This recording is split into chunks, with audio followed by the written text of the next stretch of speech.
commenting on the verdict, I think. Well, I've been asked to comment on it. First of all, I've been briefed on that the criminal court has rendered a verdict today. I know from some experience that criminal justice proceedings on historical sexual assault cases can often be very traumatic for everyone involved. And it's one of the reasons I have asked that my people would reach out to the survivor in this particular case to offer whatever support that may be required. The case and many others have reminded us of the urgency of the work of implementing Madam Justice Arbour's 48 recommendations. We have made very significant progress in implementing more than half of those recommendations. We also issued earlier this year a comprehensive implementation plan in which we've outlined the government's and the Canadian Armed Forces work to implement all of those recommendations in the coming months. And of course, we've also introduced legislation, Bill C-66, which makes consequential and substantial amendments to the National Defence Act to deal with particularly recommendation number 5 of Madam Justice Arbour and other consequential recommendations made by Justice Fish with respect to the military justice system. That bill will be debated for the first time in second reading before the House this week. Can I ask you about the submarine RFI that just came out over the weekend? Do you expect that this will happen at lightning speed? We need the subs, but or do you think it'll take the usual 20 years for Canada to do this? First of all, there is an urgency. It's one of the reasons we have moved quickly to go out with a request for information into the marketplace. We are very much, bound by the processes that PSPC will run on our behalf with respect to this. But we believe very strongly we need to find a replacement for our existing fleet of Victoria-class submarines. We have begun that work now, and it will take, I think we'll move forward with all due diligence and appropriate speed, but it'll take as long as it takes. And just a quick supplemental, did you speak with the Koreans and the Japanese on your trip about their high-quality submarines? Well, I spoke with them about many subjects. I was very careful because we were going out into the marketplace. I do not want to do anything that would compromise that process that PSPC will run on our behalf with respect to going to the market to see what is available in production. I have an awareness of the submarines being made by both the Koreans and the Japanese, also by other countries. That is why we're putting out an RFI, to gather that information in an appropriate form, in the appropriate way, so that the Canadian Armed Forces, and particularly the Royal Canadian Navy, can make a determination what will meet their requirements. Mr. Blair, on the not guilty verdict today, part of the judge's decision was because the incident was alleged to have happened more than 30 years ago. Do you think this is going to deter other survivors who may have experienced something in the past from coming forward when they know that this could be re-traumatizing and ultimately get a not guilty verdict? What I would like to assure any person who had excuse me, that experience in their life, that they will know that if they do come forward, that they will be treated with dignity, with respect, that their rights and they'll be taken very seriously. I also know from some experience in the criminal justice system and in the military justice system that historical sexual assault allegations and criminal cases arising from those allegations can be very, very difficult for a number of different circumstances, and also, as I've already indicated, very traumatic for the people involved. It's one of the reasons why I believe very strongly it's also important that we make sure that we offer support services to survivors in these cases, because we know that experience of the criminal justice system can be very difficult. Do you have a message for other people who may be considering coming forward? Do you think that this case gives them confidence it'll be dealt with? What I would say to anyone who has had that experience and wishes to bring that information forward, either to have a criminal investigation initiated or simply to receive support services. We have I think some very appropriate and necessary supports that are available to victims of sexual assault, and I would urge them to come forward to if they choose to initiate a criminal investigation, but just as importantly to allow them to access those support services to help them in recovery, to deal with the trauma of their experience and the process of investigation and through the trials. And so it's really important that we do that. I would also offer them assurances. There's been very extensive consultation with victims of sexual assault, with survivors of sexual assault, and with the criminal justice system, and particularly Madam Justice Arbour in her 48 recommendations. We take those recommendations very seriously. We've made a commitment. We're going to implement every one of those recommendations. We've introduced legislation to change the National Defence Act, which is necessary to enable certain of those cases now to be directed appropriately into the criminal justice system. And there are a number of other important recommendations which we, through our comprehensive implementation plan, have articulated will be implemented in the coming months. We'll continue to do that in a way which is respectful of the information and the experiences that have been shared with us by victims. We're trying to work very much together on this. Our goal is to create an environment for every single member of the Canadian Armed Forces to know that they will always be treated with respect, that they will be supported and work in a supportive environment, that inappropriate behavior will never be tolerated. And secondly, and finally, that if they wish to come forward, that their case will be dealt with appropriately and with, all of the seriousness and dignity and respect that they deserve. And what about efforts to reform military culture? Are you worried that similar verdicts and then this latest verdict are going to undermine your efforts on that? Frankly, they deepen our resolve to continue the important work that we have already begun. As I said, Madam Justice made 48 recommendations to us. Half of those have already been implemented. We've issued a comprehensive implementation strategy to implement all of those recommendations, and we've introduced legislation because some changes to the National Defence Act were also necessary.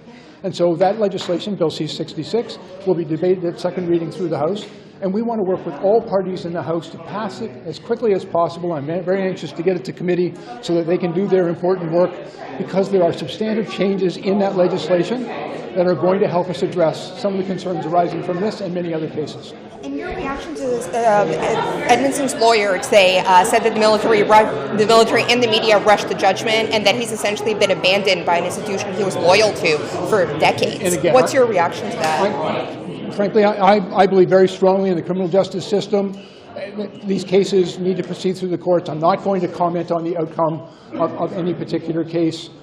I do acknowledge that there needs to be reform within the Canadian Armed Forces. The recommendations give us a very good roadmap going forward, and we're following that roadmap.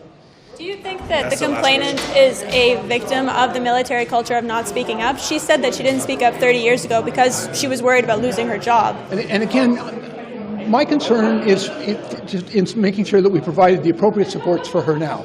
I can only imagine how traumatic the entire experience has been for her, and including in the criminal justice system, and I just want to make sure that we're there for her. Thank you very much.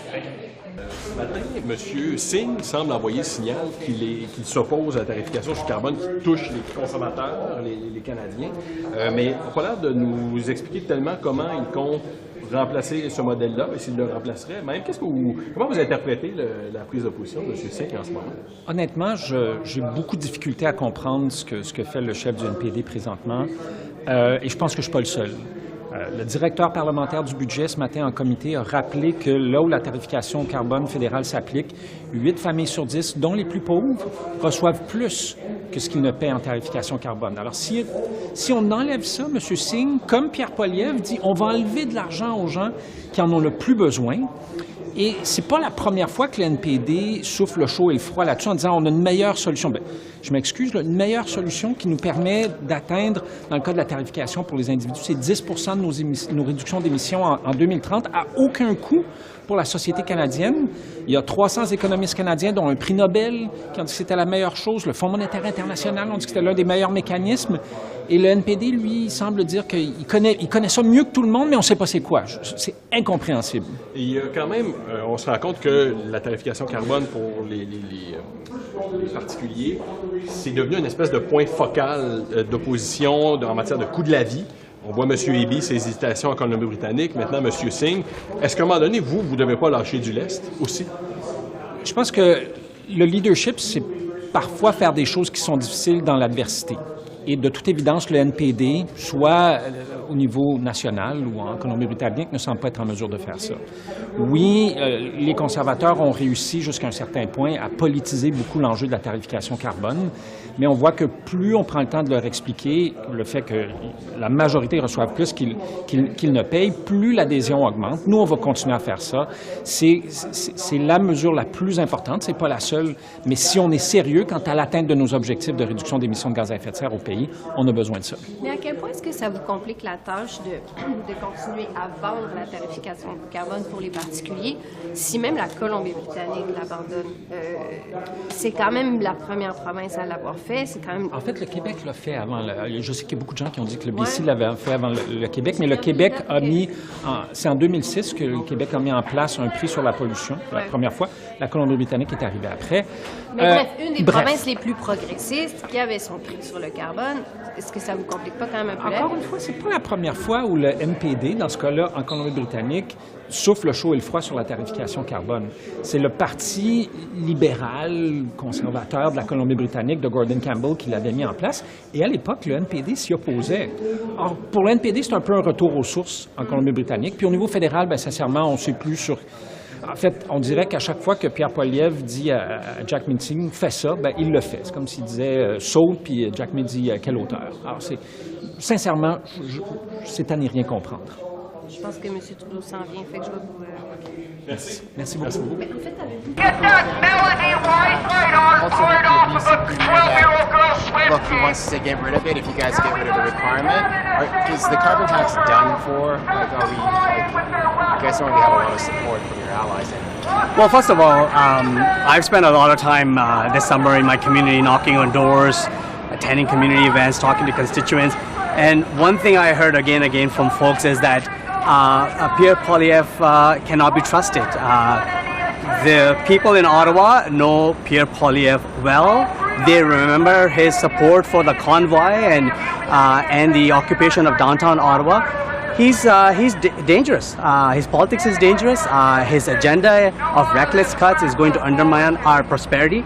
We need to make sure that we are growing our economy and fighting climate change. I'm really disappointed to see that Mr. Singh is taking his lead from Pierre Poilievre now. My constituents in Ottawa Centre, many of you may live in the community, don't agree with that approach. They want us to be, in fact, even more aggressive in fighting climate change. They were disappointed by Mr. Singh for walking away from the supply and confidence agreement and are even more concerned by his position on price and pollution. Is your party going to win the by-election? Do you have any questions? Any concerns about the by-election tonight? I think people are voting right now. That's the best exercise of democracy that's taking place. We'll see what the results are. Are the Liberals going to win? Are the Liberals going to win? I'm not a voter in either one of those ridings, so I think it will be inappropriate for me to be presuming or speaking on behalf of the voters in those communities. Will the Prime Minister have to step down if you don't win the by-election tonight in LaSalle-Verdun? I think Prime Minister's got a very strong mandate by Canadians in 2021 election to serve constituents and Canadians across the country. We need to keep focused on building Canada and making sure that we grow our economy by creating good jobs. We're seeing the result of that hard work taking place right now. Inflation rate is down. Interest rate is cutting down. Real wages are growing in Canada, and there's more jobs being created. That's the focus of the Prime Minister and the government. But are you looking to prioritize this session personally? Are you looking to advance? Yeah, that's a really good question. So I heard very clearly from my constituents, more homes, better healthcare, affordable childcare, and good jobs. Those are the four areas that they want me to focus on, and every single one of them is something that I will be working on, ensuring that the voice of my constituents in Ottawa Centre is heard here in Parliament Hill. Just coming back to the carbon tax, it's only accounting for a fraction of your emissions reductions. You have so many other measures now in your toolbox, from like incentives for vehicles, the EV mandate, everyone needs to be buying an EV by 2035, that kind of thing.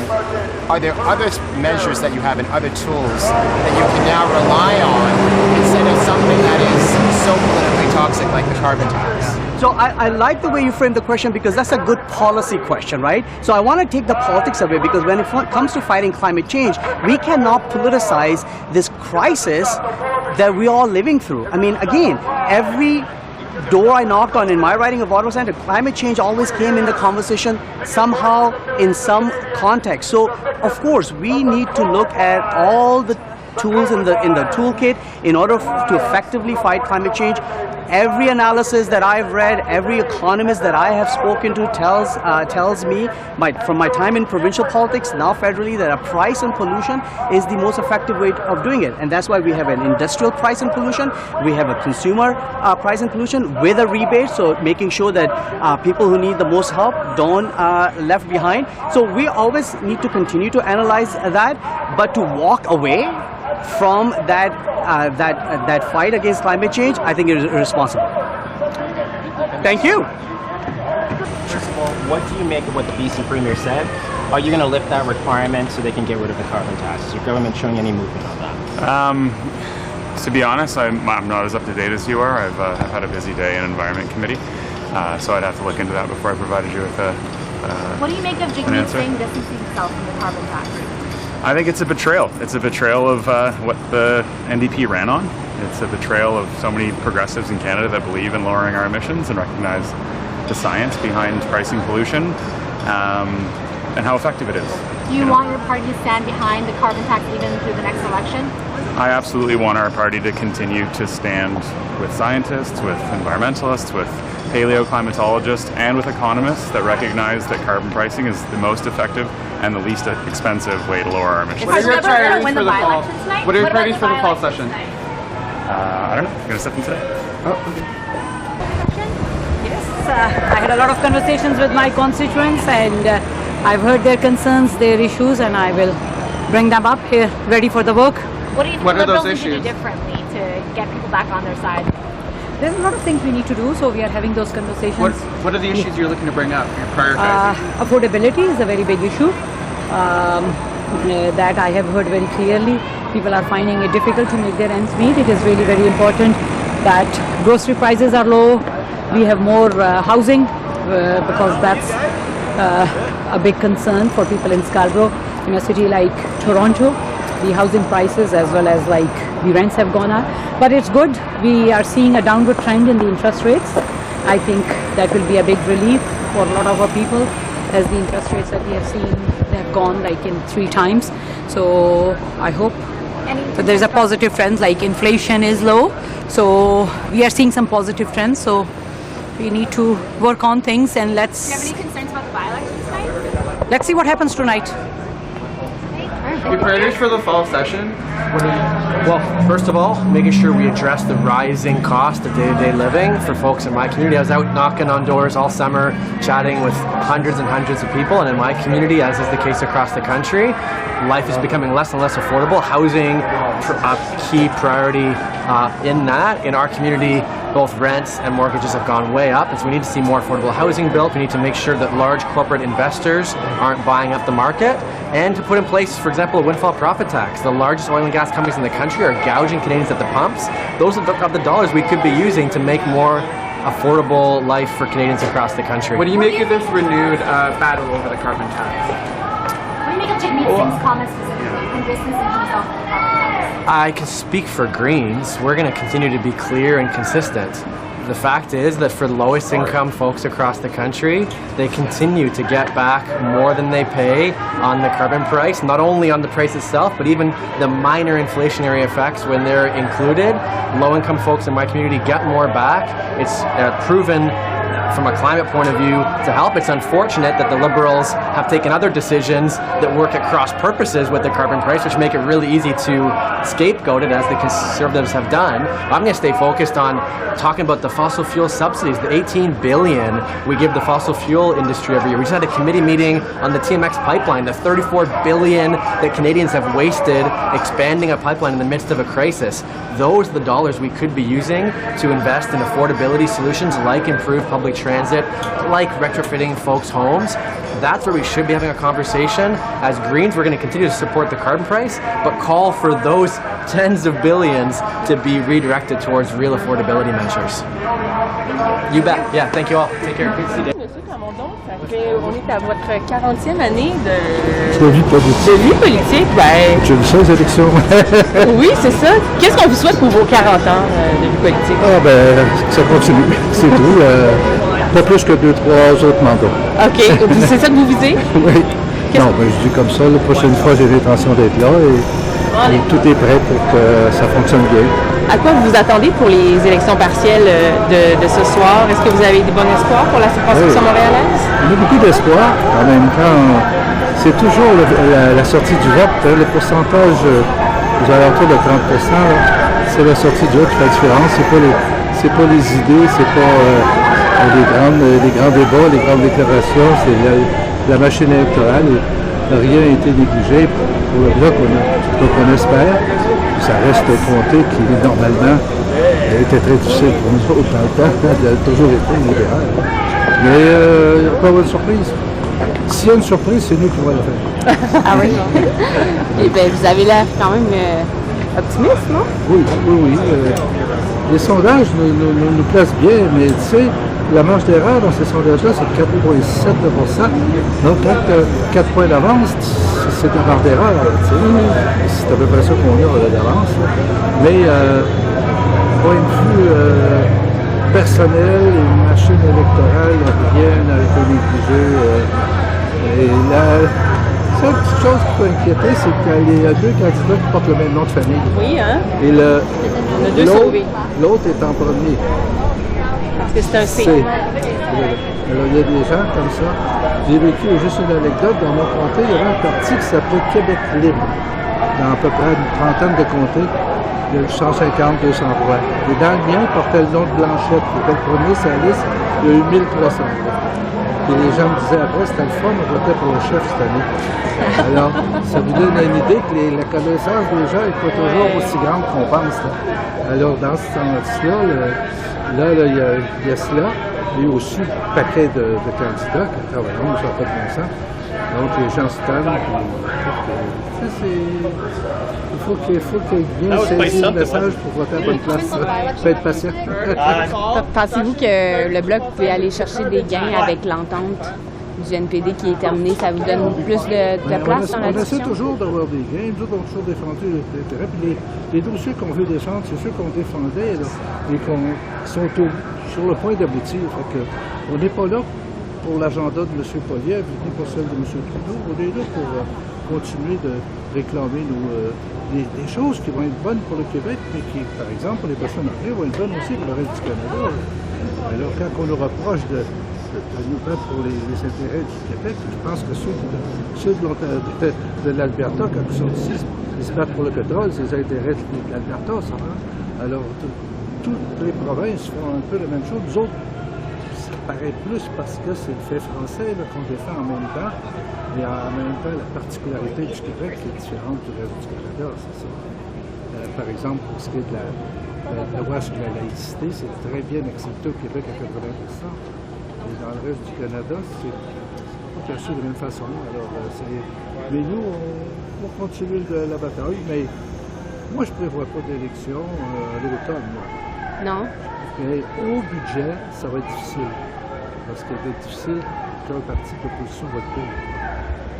Y compris vous, j'imagine. Y compris le Bloc. Y compris le Bloc, c'est ça. L'élection parlementaire va paraître possible. D'accord? Bon, ben bonne rentrée.